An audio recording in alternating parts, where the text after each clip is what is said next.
You're listening to Graphic Novel Explorers Club podcast, an audio book club.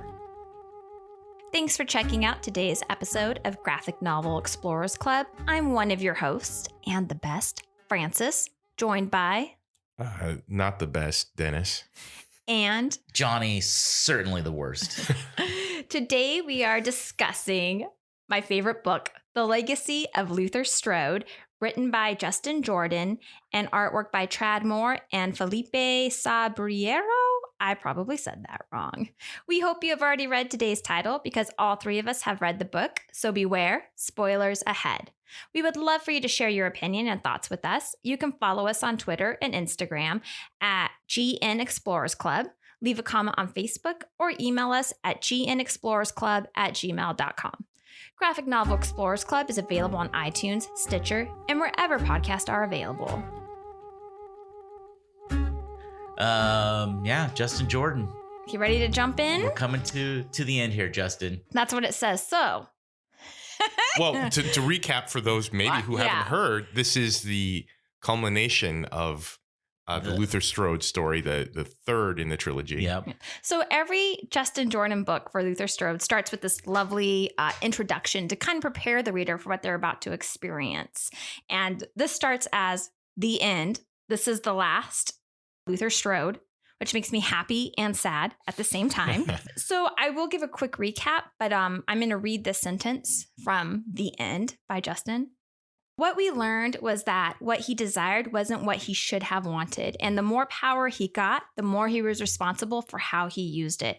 It was a long and bloody road to get to a place where he understood that and got a handle on the idea that just because you want something doesn't mean you should. So where we first met Luther, is, how could I forget his name? It's the title. Kind of on the book. Yeah. So how we first met Luther is he was kind of some like scrawny high school kid, didn't really fit in. One night he saw an ad in like a book or a magazine to become like strong and powerful. So he wrote into the ad, and I think it's like the old Charles Atlas. Right. Like the become buff in so many. Yeah, like they show the panel of the buff guy walking by the nerd. He gets sand kicked in his face, and then he comes back big and strong and beats the sand kicker up. Right. Yeah, so he does right into the program, and we see him just blossom and bloom into the big, strong man he is today. But there's a lot of repercussions, especially in the first book. His best friend gets killed. His mother... He kills his mom. By accident. Right. There's this other girl in the book, because there's always a girl, Petra, and it's someone who he has a crush on. So you kind of follow this journey in the first book, and... What's the guy's name? He's one of the gatekeepers. The librarian. The librarian. It's an origin story. It's your typical origin story for heroes. There's the librarian, and he tells them like, there's all these. You don't really understand it. You don't understand like what he's doing wrong but the librarian's trying to like bind him or something. Trying to make him awaken his powers and realize his potential. Well, and I got the impression he's trying to make Luther leave his humanity behind. Right. That's right. Okay, thank you. So we won't get too much into book 2. There was a lot of violence and road chasing, and this is going to be important because Johnny mentioned this last season too. You see in book 2 the artwork, Luther and Petra, they're drawn much more robustly, bigger, more like their muscle and their I would say the art becomes like more extreme. Yes, and right. Thank you. And it's like texturalization of clothing and certainly Luther's like hair and muscles become extremely cartoonish. It reminded me of like certain Japanese manga. It was just like super detailed about small things that normally get glossed over. So where we left that book, basically there was a showdown at the mall and everybody is dead except for Luther and Petra. Yeah, it turns out Jack the Ripper was one of these. Who it was. Jack the Ripper was one of these Super Saiyan right, so type superhero human beings. A lot of them are bound and chained like mummified. It's never really explained why they choose to be bound. And that will come up in this book. So that's a good reminder that there's people who have the same power and strength as Luther, but for some reason they've been chained to protect the earth, or you don't know, but they're bound and they can't. It's that biker escape. Guy, right? What was his name? Oh, I forget. The armor. The bounder? Because it was all like book stuff. Oh, that's right. There was, yeah. The binder. Oh, the binder. Yeah. So, book 3. In case this is your first time listening to, we have a lot of mixed feelings about Luther Strode. We have a lot of respect and a lot of I don't know what the right term would be. We respect the horribleness of this series. I think we respect the work, like him putting the work in. The fact that this guy, who there are a million people out there that want to be comic book writers and artists and get paid to do their craft, and this guy has pulled it off. Yes, and thank you. Yeah, I think we have all grown to respect Justin Jordan a lot. Oh, and I do want to say this too, and then we'll jump into book 3. He does say from Justin, I just want to thank you on behalf of me and Trad and Felipe and Phonographics, I said that wrong, for being here with us for this whole ride. I hope you guys enjoyed it all, and I hope we see you again. You won't, but into book 3. So when you first open it, and this is why we talked about the art, there's a picture of Luther Strode now, book 3, and he's like a Greek god. He's just like, who's that guy? Fabio. He's got the long blonde hair. He's like in a like white cloth, and you can see like all of his veins in his hand. He's very muscular. He looks nothing like the guy from book 1 or 2. No, not at all. He's really. So then it goes into there's a flashback to long ago. There's just some bloody guy sitting on a hill, and there's this whole army coming for him to kill him, and he destroys the whole army. Yeah, this is like the Sumerian days, or it's like prehistory almost. Right. So then he goes back and he goes back to like his lair, his tent, and there's this woman there. He goes to go see his woman, and she like can see into the future. Maybe I'll get into who they are in a second. Yeah, he's obviously they both have this ability that Luther has, where they can perceive time and thought and energy. Possibilities. Yeah, like endless. They can see all the endless possibilities. I thought it was a really cool drawing how she's basically going to entice him into having sex with her, and the drawing that they did of like it's a like somewhat vaginal. Yeah, it's like a vaginal drawing surrounding her. It was kind of neat. It is. And I should say this guy, he's very Lutherish with very, very long dark hair, and this woman's seducing him. And then the next page, you see the guy screaming in agony and saying Delia, and he's well, he's clearly Samson. Yeah, so but you don't know that yet. Like, right. So he's saying Delia, and then it's a shot of like him tied up and all of his hair is gone. And that's when you figure out, it's Samson and Delia. And okay, and then it gets into present day. No, 5 years ago. Sorry to interrupt. It picks up, the beginning of the book picks up immediately after the mall scene where all these people have been killed, and he's been arrested, and he basically breaks him and Petra out of the police cars, and then it jumps to 5 years later. Where he doesn't end up, he's covered in blood, but he doesn't end up killing any of the cops, if I remember correctly. No. So it picks up immediately after the previous book, and then it jumps. So it's like 2 jump time. Yeah. Jumps. So yeah, but you're right. So this is what became unclear to me. So now we're back in present day, and Luther and Petra. And Petra, can I just talk about her for a second? Yeah, go for it. She looks so ugly in this book, and she was so pretty, and she's really. This is jumping ahead, but she is just such a caricature of herself now, and I just. I think it's showing her extremism. It's almost like Terminator 2, where they show, what's the mom's name? I forget her name. I want to say Linda Carter. Linda Hamilton. Linda Hamilton character. In the first movie, she's more feminine, and then in the second movie, she's more masculine, and the Terminator has become more of the nurturer and caretaker, like the roles reversed. And I feel like that's her almost, as she has taken their quote unquote mission to such an extreme that she's very harsh looking now. I agree that the Terminator 1 and 2 analogy, but my problem with it, and I agree with Francis on this, is that her personality, like she seemed more three-dimensional in the first book.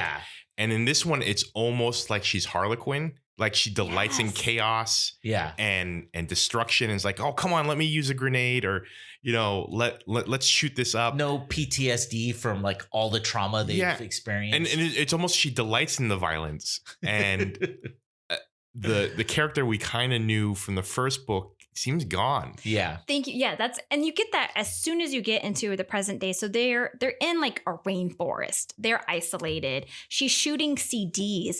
But so and it's a close up of her, and she reminds me of Tank Girl, tatted up with the gun. Yeah, totally. Just super excited to be shooting up, and just saying every other word is motherfucker, excuse my language. And you see Luther behind her, and he's just this huge man, and she's just so tiny. And he's lost all physical human appearance. He can't even wear regular clothes. He's just draped in. He's like, he probably sends her over to J. Michael's to pick up some cloth. And then he just drapes it. But you do get the sense now that whereas the first two books, like he was this powerhouse of violence, it's almost like he's transcended himself. And he's like Buddhist boyer. Oh yeah, he's totally walked the kung fu walk. And he picked the pot up with both hands. Yeah, totally. Exactly. So they're obviously training for something. They're in the woods. They're isolated. And he shows her a newspaper because he went to the city to go get one. It says the headline is Blood on the Dance Floor. And he's like, it's time. It's them. We need to go. And she's all excited. Like, we're going to go to war. And then, do you want to talk about these two guys? Like, this is where I was really confused. So these two characters that I believe are siblings. Yeah, you find that out a little bit later. Yeah, and they're dressed like sort of Nazis. Yeah, like Nazis. But one of them Brigitte is Nielsen-ish, like a woman of color. Yeah. And they killed some people somewhere. Yeah. And then Luther is trying to, in this book, Luther's mission now has changed to, I'm trying to rally as many of my fellow types of superhumans to take on the main guy. Right. This is like a man on a mission book. And these two, he's trying to I don't want to say coerce, but he's trying to talk them on into joining his mission. Open their eyes, kind of like. They don't. A big fight breaks out and they wind up dying. It's. And I think Johnny kind of summed up the whole crux of this series is they killed some people somewhere. Like that's basically. Well, these characters are never shown before, and you don't really. This is my second or third time reading this book, and it's only on this most recent reading where I realized, they're not introduced before. There's no introduction to them prior to this book. And they really don't have any significance other than to show a fight scene. Yeah. And that he's trying to recruit people. And it ends like in a Matrix fight on the freeway where they die. I mean, it's a really. They meet. Oh, go ahead. No, I was just going to say it's a really beautiful fight scene. I think it's elaborate. Yeah, it's cool choreographed. Like it would make a really awesome storyboard for a movie. But I don't know if it really did anything to move the story along. So at the end of the fight scene, they meet this mysterious woman, and she's like, let's see if you can do better. And she has very short pixie hair, and that's important. Mm-hmm. I'll tell you why later. And a mole. She does have a mole, mole on her eye. Chin. Mole. And now, like... Way to bring a 20-year-old movie joke back, Dennis. Yeah, baby. Sorry. I love how you guys make each other laugh. Somebody has to make one of us laugh. Yeah. So it flashes to they're on a plane, they're incognito. This mysterious woman is taking them to go meet someone called the gardener. And you're not really sure why, but he can help them possibly. And so they're in Siberia, I believe. Yeah. And it's just covered in snow. And as they're walking, Luther's like, oh, here, this is the place. And they kind of move the snow. And the whole path is paved in human skulls. Well, we think they're human. They're just skulls. It was pretty cool. It could be other primate skulls. Yeah. But the way he does it, it's almost like the Hulk clap. Only he does it with his foot, where he could just clear a path with just smashing his hands together. Totally. Oh, that's a good point. Yeah. And this mystery woman is doing the Hamlet thing with holding the skull up. Now, at this point, did it seem to you when we were introduced to her, did it seem like they had interactions with her before? I was very confused. No, I just it's one of those things where like, is she a good guy or is she a bad guy? So I'm just gonna trust this lady. This is what they did. Okay. It's jumping ahead a little bit. It is revealed that they have been Luther and Petra have been planning for both eventualities, if she's good or if she's bad. Right. Oh, that's a good point. Yeah. So, okay. I thought this scene in the snow was beautifully drawn. Oh, yeah. Like there's a lot of ornate drawing in this. It must have taken a long time. So I'm just going to call it this scene. And okay, it's beautifully drawn. It looks like a vagina. Well, yeah, this is a snow vagina. Oh, wow. You're right. It's just like, this is all about the vulva. Huh. The colors behind the mysterious woman and Petra, they're the vulva pink. Like, wow. Justin was either going through a dry spell or really getting it on when he was writing this book, because it's just vagina everywhere. So is Luther the clit? I can't tell. Trad Moore, because he was drawing this. Oh, you're right. Trad okay. Moore was the one Thank that you was for clarifying. Going through a dry spell. So they kind of go through this like deep, dark forest, and then they meet this like huge Russian man who's dressed in like bear pelts and skulls. Yeah. And he reminded me, this drawing. Santa Claus? Bear with me. No. In the labyrinth, they're trying to distract her from finding Toby, and they like erase her memory. You and there's really know that movie well. And there's this little old lady with like all this stuff on her, and like, oh, here you're looking for your teddy bear. Oh, here you're looking for your box. This is what this looks like. It looks like the little old lady with a bunch of crap trying to distract. Yeah. So, well, he lives in the woods by himself. He's got to entertain himself somehow. That's true. So Luther goes to talk to him, and like the first thing Luther always says now is, "I don't want to fight." Doesn't have to be this way. That's all he says, okay, in this whole book. And so the gardener responds, but it's like in a foreign language, and we never know what that language is. And it's Russian. Is it Russian? Okay. Mm-hmm. Yeah. I didn't translate this. Did anybody else try to figure? I don't know the Russian alphabet like to write it out, so I had no clue. What it's inferred that he's telling him basically to go away, don't bother me. So there was another book that we had read. I'm off tracking a little bit. I think it was last season, where they used some sort of like foreign language. Paper Girls. That's what it was, but you could make out what they were saying. Okay, so I was trying to figure out like if that was like that. And that one had the symbols and everything like that. That's what it was. Yeah. So just it could have been done a little bit better. That's all I'm saying. So they get into like this really big fight. They start fighting, and they all just start. If you guys want to talk about the fight scene, you can. Well, it turns out this mystery woman is also. Well, we'll just say who she is. She's Delilah. Yeah. Delilah had the mole on her face. This lady has the mole too. She is also capable of the same things that Luther is. Although it's funny that she did have the mole. It's funny. It's almost like Hulk and She-Hulk. How She-Hulk still retains her femininity, whereas the Hulk is just like this giant mound of muscles. The same thing with Luther and her. Luther is a giant mound of muscles, but she's still a tiny petite little thing. I don't know. It's one of the things to sidetrack here. I liked about Shrek is that when Fiona became a troll or whatever the hell Shrek is, she lost her human femininity. She became bulbous and round and thick like Shrek. And she was beautiful to Shrek's eyes. Maybe not our eyes anymore, but she was beautiful.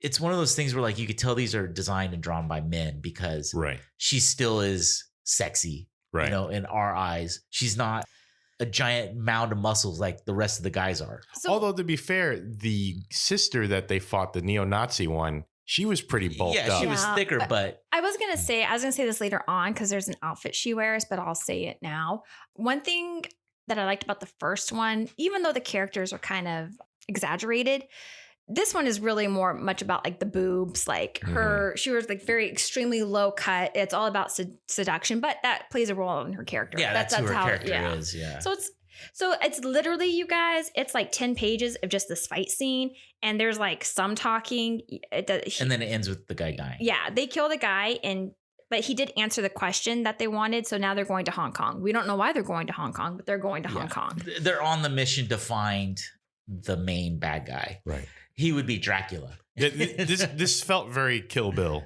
Like, I got to go through. I'm going to contradict myself. There are other characters with these abilities that are not massive.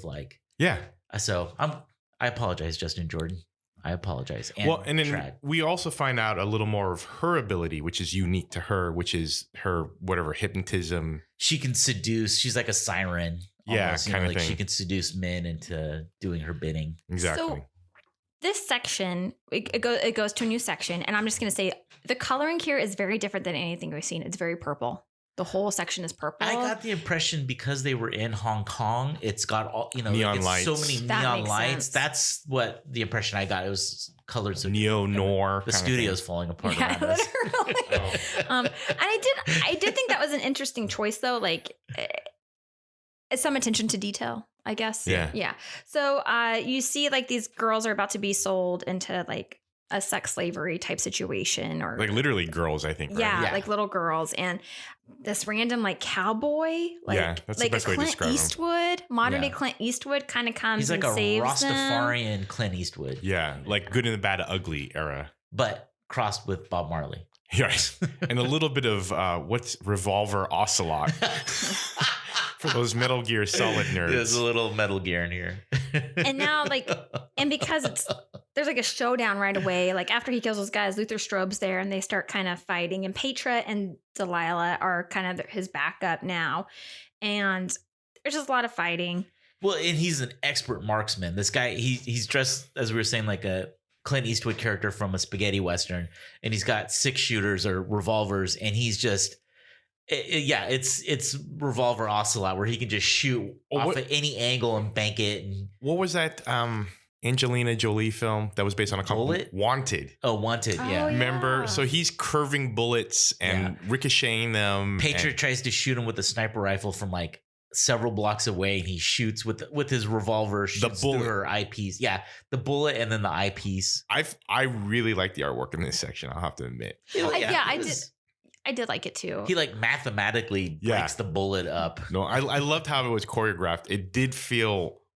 I kind of felt like they were like trying to make a backdoor spin-off. I thought so too. Like maybe they were going to introduce this character. Okay, so I'm curious about that too, because this is where like I'm following, but then all of a sudden like it's just him and keep saying Petra. I feel like it's a boy's name. Sorry. Him and Luther, the cowboy and Luther, and he says to him, he's like, "So you're the new binder.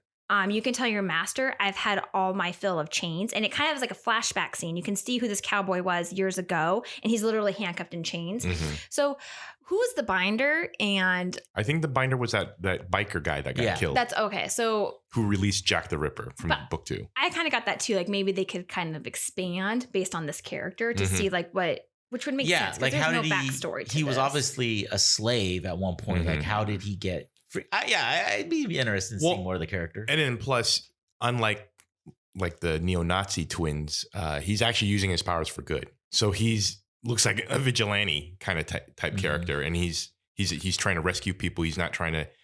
Well, and that's the interesting thing, right? Is he doesn't have the brute strength that some of the other ones have. His thing is like hyper accuracy and agility. That's a good point. And I'm kind of skimming through to see. I don't remember if he dies or not. No, he doesn't. Oh, okay, so Luther tries to convince him to help him take on the main bad guy, and he's basically there's a chase scene and a shootout, and at the end of it, he gives them the information they need. Which is where his lair is.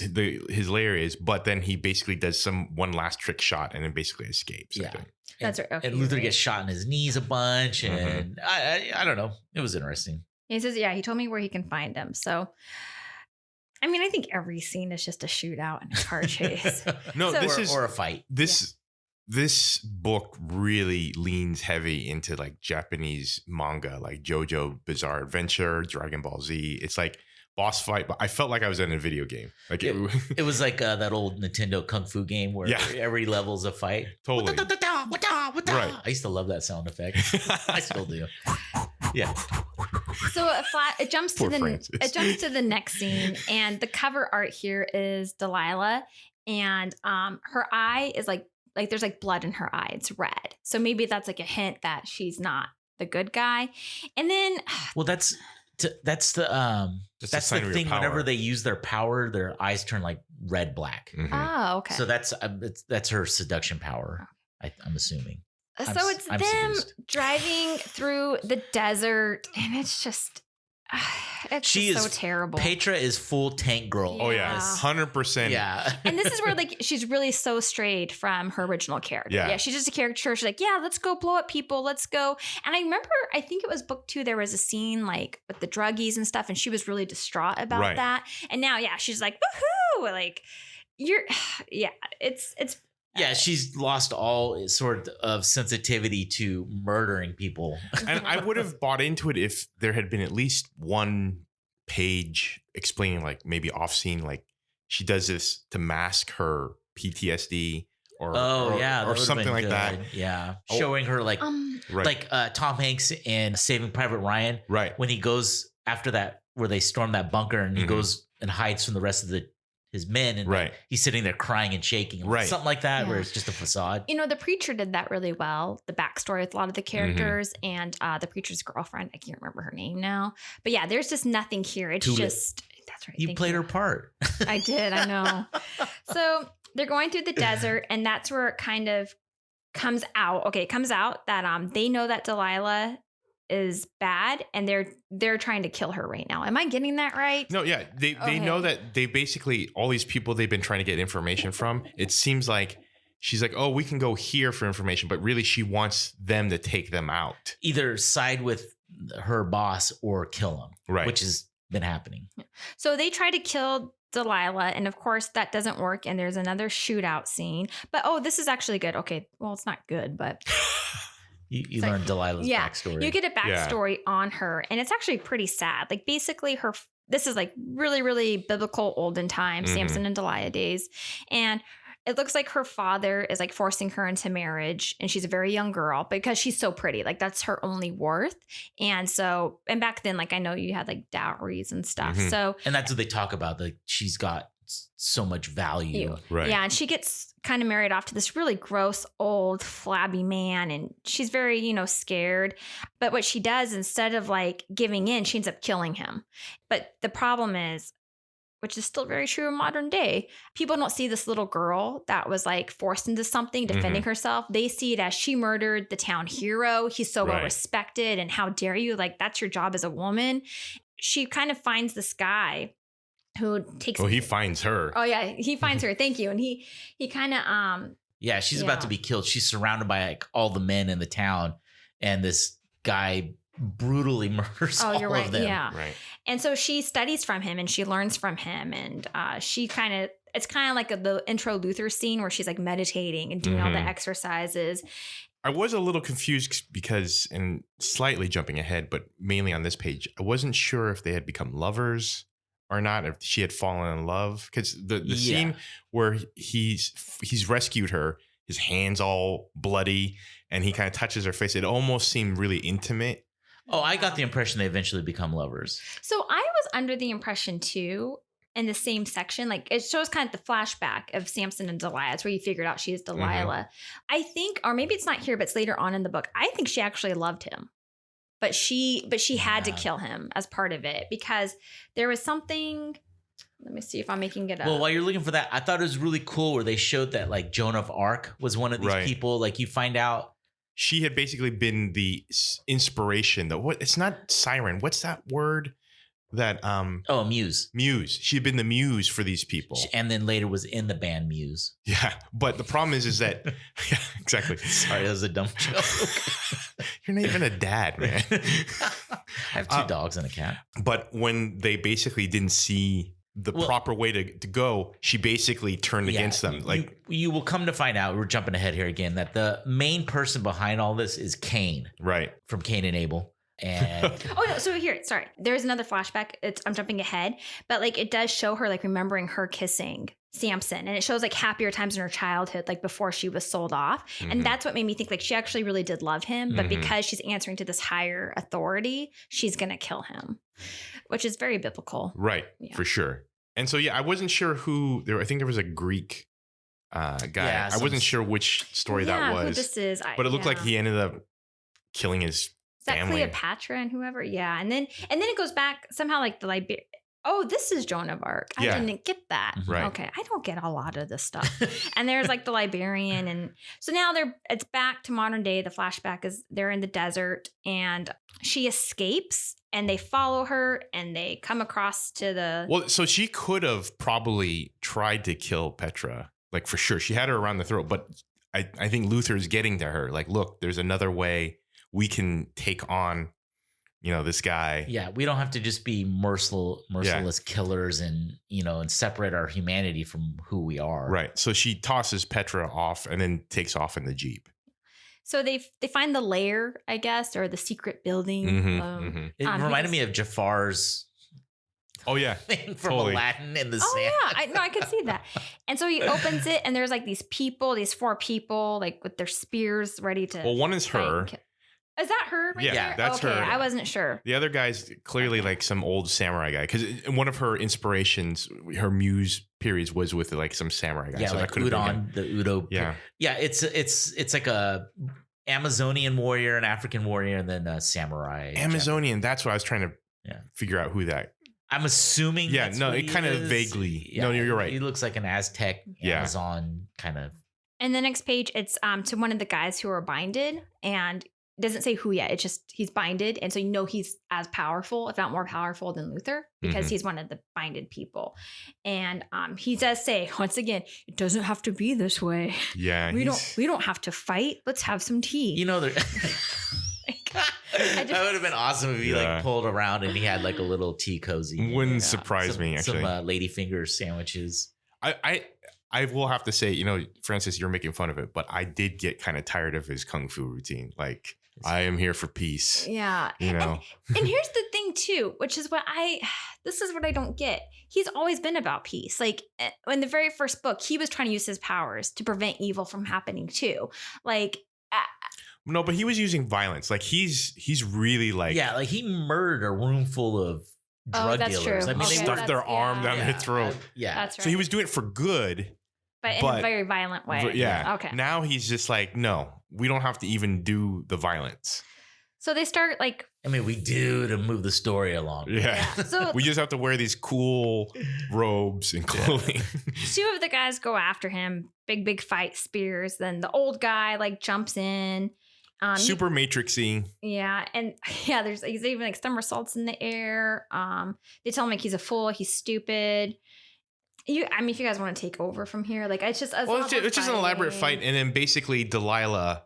At first, she's So Delilah, like he's down, Luther's down and out, and this is the thing that I jumped to. She could literally just kill him right now, and he kind of says like it can be different, and that's when she flashes back to like happier times in her childhood, and one of those flashbacks is her kissing. Samson. Like being in love. Yeah, actual like genuine like. being in love. And during the fight, you can see that the Aztec and African warrior are just full on like, let's kill this guy. The Japanese samurai is kind of waiting, and you can get a sense of an honor code, and like he doesn't want to. Yeah, the Bushido. Yeah. Yeah. So then here comes what you're just saying. So this fight continues, and one of they wind up punching Luther through like the door that they came through, which is this giant stone monolith door. Petra has a Gatling gun like you would attach to a helicopter. One of these guys comes through the wall to try and get her, and she just liquefies him with this machine which gun. is an amazingly drawn scene. Like when she liquefies him into little bits of red, I was like, wow, this is really well drawn. Yeah, and so they keep keep fighting, and then finally the old samurai guy that's when you find out that there's Cain is here. Yeah, Cain's the one being bounded. And he's like, if I have to, I will kill him and I will kill you. But he's like, I think that there's a different way. And this is where I got like more lost again. I'll let you guys take over. So the samurai warrior goes down to fight Cain and dies right away. Well, yeah, so he ends up killing the African warrior, and then it looks like he's going to face off with Luther, and then whatever Luther's stupid peaceful words like touch his soul, and so there's another way. like a 2-minute speech is like going to change your entire centuries of being who you are. And then so he's like, okay, so I'm gonna basically distract Cain while you, I guess, figure out a plan. While you go Super Saiyan, right? And so he does like some super like samurai showdown stuff where he's like launching through the air, and his swords are like whisking around, and all of a sudden Kane basically slices his head off with his hand. Yeah. And then he throws the head at them. Kane and Luther fight. It turns out that Kane wasn't really bound. I mean, he was bound, but he could have gotten out anytime. Yeah, he wanted himself bound, but he never said like why. No. Since we're at the conclusion of the story, almost, I will say that the problem I've always had from book 1 up through now is there always seems to be this mythical lore that never really gets explained. Yeah, or fully fleshed out. Right. I mean, there's always this been, we're introduced with the bound chain people in the first volume. They spit a tooth out and kill a guy, and you're like, oh man, what's going on here? And secret society.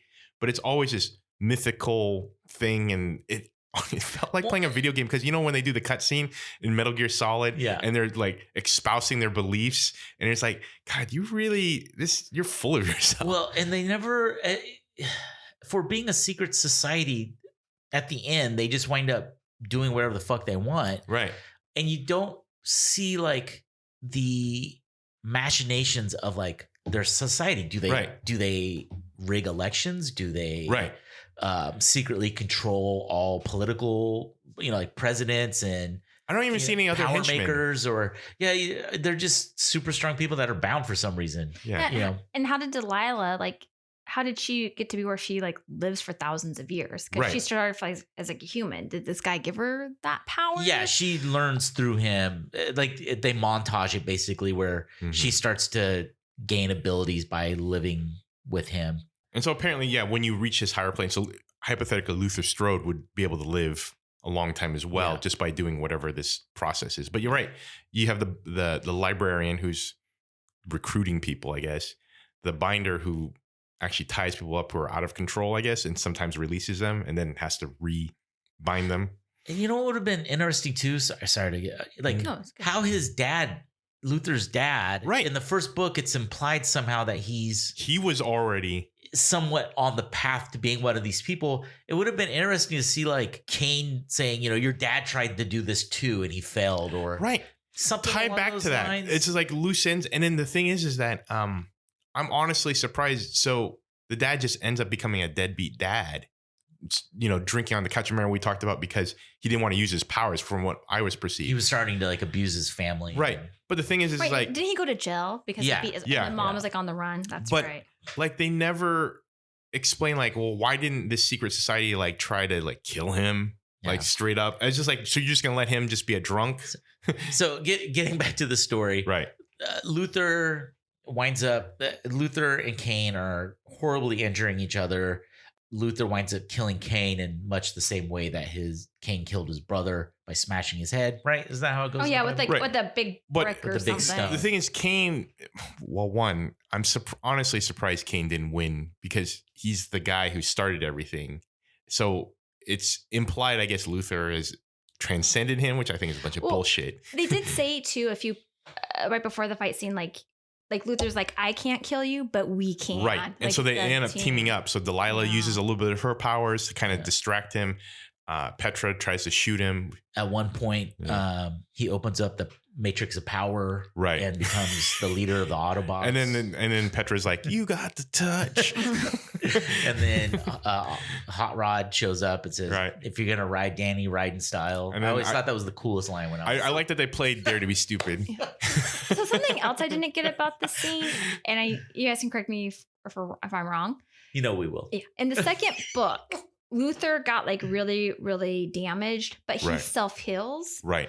If Kane's face got smashed, wouldn't Kane just self-heal? Much like zombies, I think that's the key. If you remember, the librarian also got messed up in the first book. Yeah, he got his neck snapped. But it wasn't until I think you got the actual head part. He tore his spine out. Yeah, that you actually that's how you kill them. But what Luther says is they have to go and show everybody that there's a better way.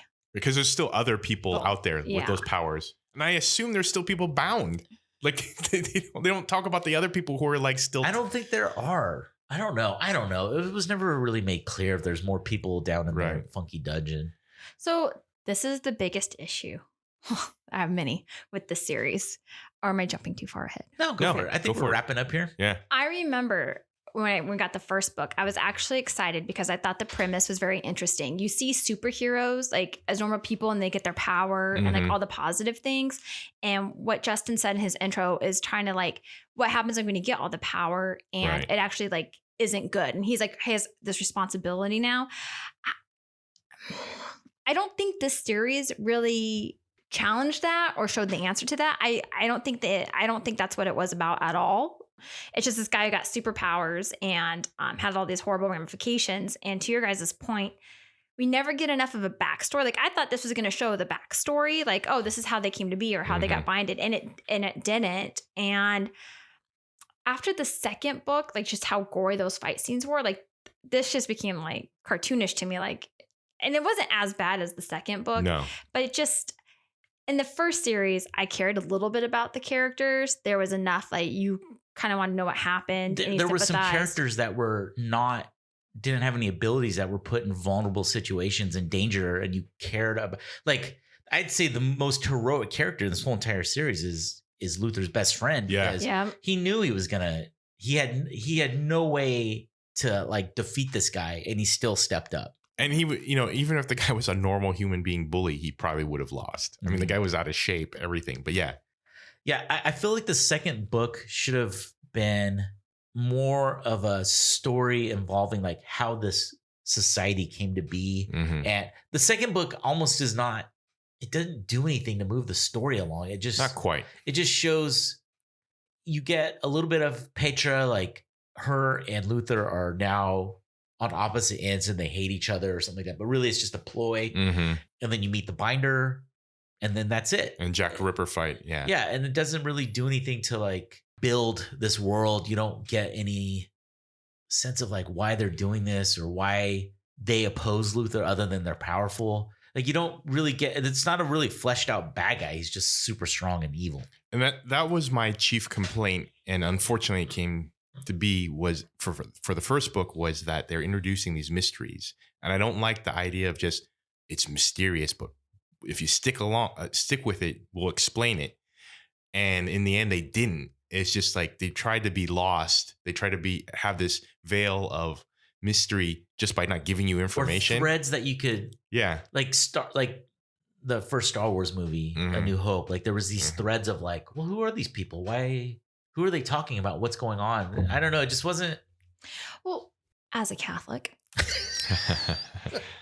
the end here went biblical, and you really have to know that story for this to kind of make sense or make the connections. And it didn't start off that way. So I felt like it was really such a detour from what it started as. Like it didn't fit for me, personally. Some of that was okay. Like I get, I could see how they would tie things into biblical sense or like Greek mythology, because a lot of crazy shit happened in those things. And you're like, oh, that makes sense. They were superhumans that did these things like that. I can see being used as a story. But it would have been nice to have that earlier. Yeah, like woven in. Yeah, I feel like the second book should have been more world building. Yeah. Like, who were these people and how did they tie into what's going on? Right. Here's another problem with book 3, and maybe it's just me. I really wanted to read more about Samson and Delilah. Like, I wanted to go back to that story. Like, I could care less about Luther Strode right now, even more so. There were bits of inspiration, like the Samson and Delilah, like the gunfighter. But yeah, once again, it never fully felt fleshed out. Yeah. And I felt it was kind of full of itself. I feel that way, honestly, about even like Metal Gear Solid. Like I said, I really looked at like when they start ranting, if you've never played the game, there's cutscenes that can last like 13 minutes and they just pontificate and espouse all these beliefs, and it feels like you're in a philosophy class, and it's like, God, you're just really full of yourself. And I felt like that was how this was. It was like these people felt so important, and it felt like that way in book 1, where they had this, no, we're really important. This is a big deal because I'm saying it's a big deal, and it never pays off because you don't feel that. You don't feel like they've given you enough, like Johnny said, where it's like, oh, it's not just that we're super strong and we can punch people, and look, Jack the Ripper was really one of us. But like we had plans to manipulate the world and shape things. I still don't know what Kane's ultimate end goal was. Like were one of these guys going to be the president? Were you like rigging elections? Were you somehow? Or are they going to rise up and kill every right, and take over? Yeah. How are you shaping society? I don't see anything where you're like kind of trying to do something where you're changing anything beyond like releasing someone and killing some people. Why did they choose to be bound? Right. Like why? I mean, if you watch like, I don't know, Infinity War, Marvel's Infinity War movie, Thanos' whole plan is because, well, there's overpopulation, there's limited resources. At least you can get, okay, I can grasp what his motives are here. God, Thanos is a Democrat. He's totally socialist. He's a socialist. This is the future Democrats want. Yeah. Thanos. Republicans want Voldemort. Democrats want Thanos. Yeah. All right. So was it the same artist for all three books? Yeah, Tradmore. Oh, okay. It was? Because I agree, Francis. It seemed like it evolved and was different. This one was very more stylized violence. Like it didn't feel as gritty. I know it was bloody, but it was weirdly sanitized in a way too. It could be also because Luther was a much more in tune with his abilities. So it wasn't as gross as like ripping someone's arm off and sticking it down their throat like he did the first book. Like it was more precise kills. I guess I was just picturing when Petra eviscerated that guy with the Gatling gun. I mean, that was kind of a beautiful shot, like with the guts and everything on the other side. So gross. Final thoughts there, Francis, on the series as a whole the series as a whole. Yeah. I will say this. It's just so terrible. But I mean, like, I'm glad we finished it. I think the first book is maybe worth a read, like, but you don't need to read the other two because you're not going to get any answers.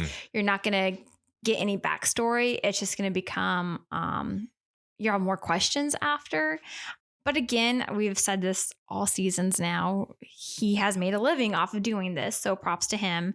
And it's so very challenging as a writer when you have the story in your head and you put it on paper is, can everybody follow that story? And as a writer, one of the things that I have to do when I have other people proofread, I specifically ask them, read this. What questions do you have? Because as a writer, you're supposed to answer everyone's questions.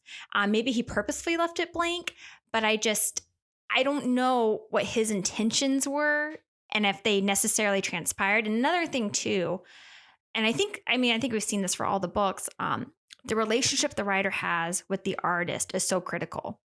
I wonder if they decided together as a team for the story arc to make them more and more larger and caricature and maybe to be enlightened. I just don't know that it worked. I think it became, the characters are no longer the same.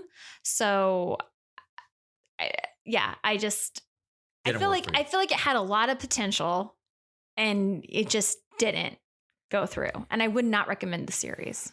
Yeah, I'm in a similar vein. I actually appreciate the first book a lot more now. I appreciate the characterizations.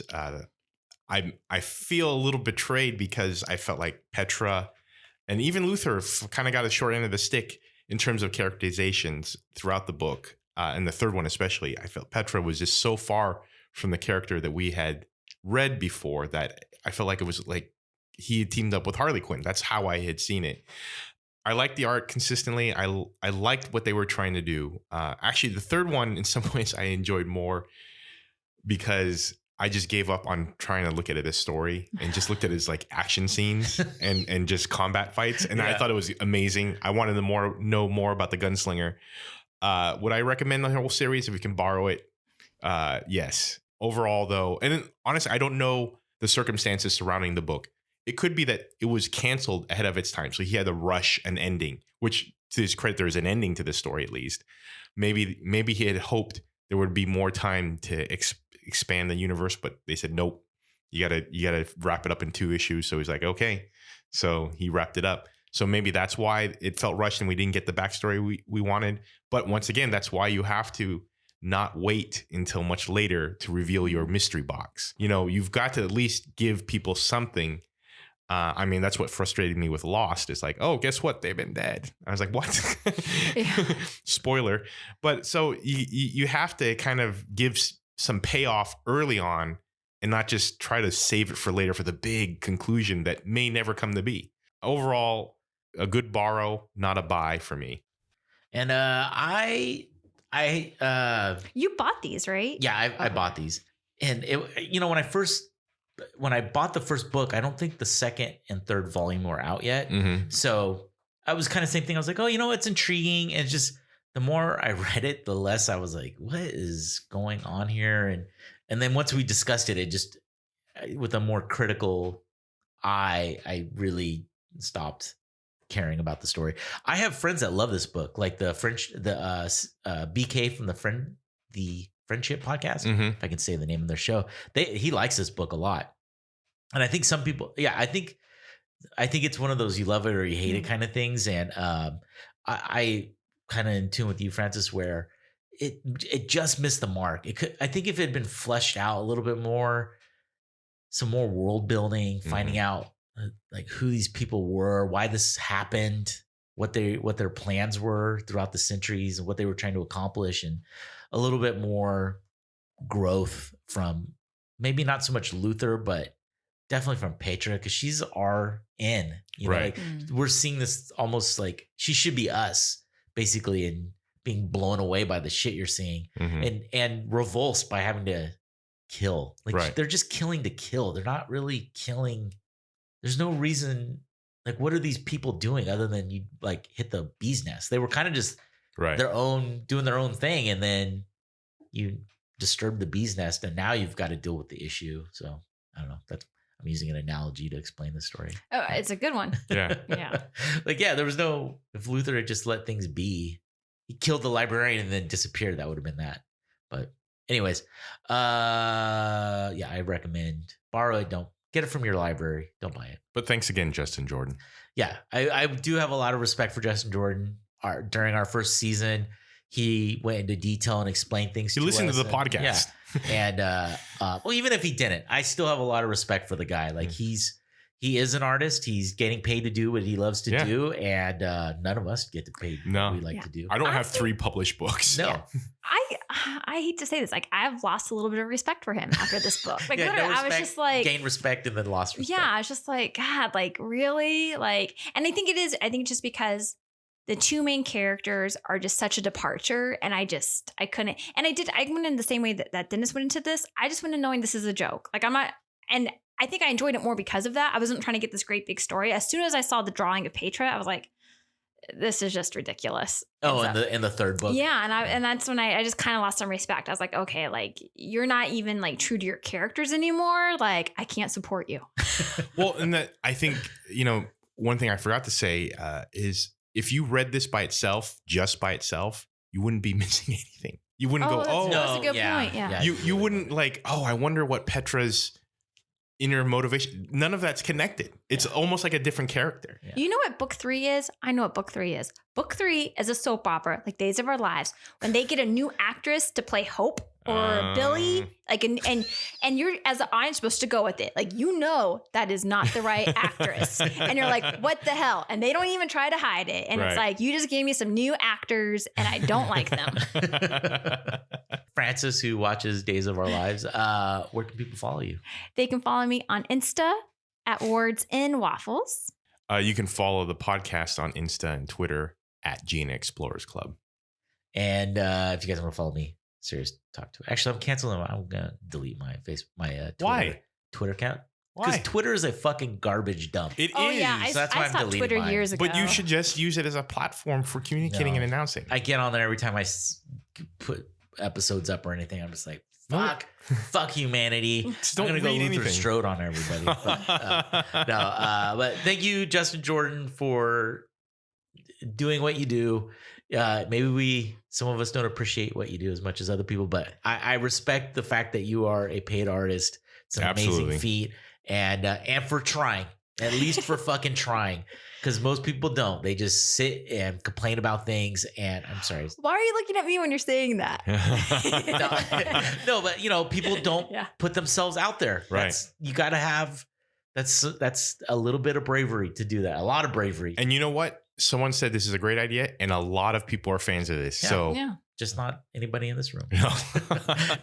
Thank you for listening, everyone, and we'll be back next week. Bye. Oh my God, you got electricity here? Did I see a toilet? It's It's just for looks. Don't poop. Oh, it's just like those RVs. Yeah. I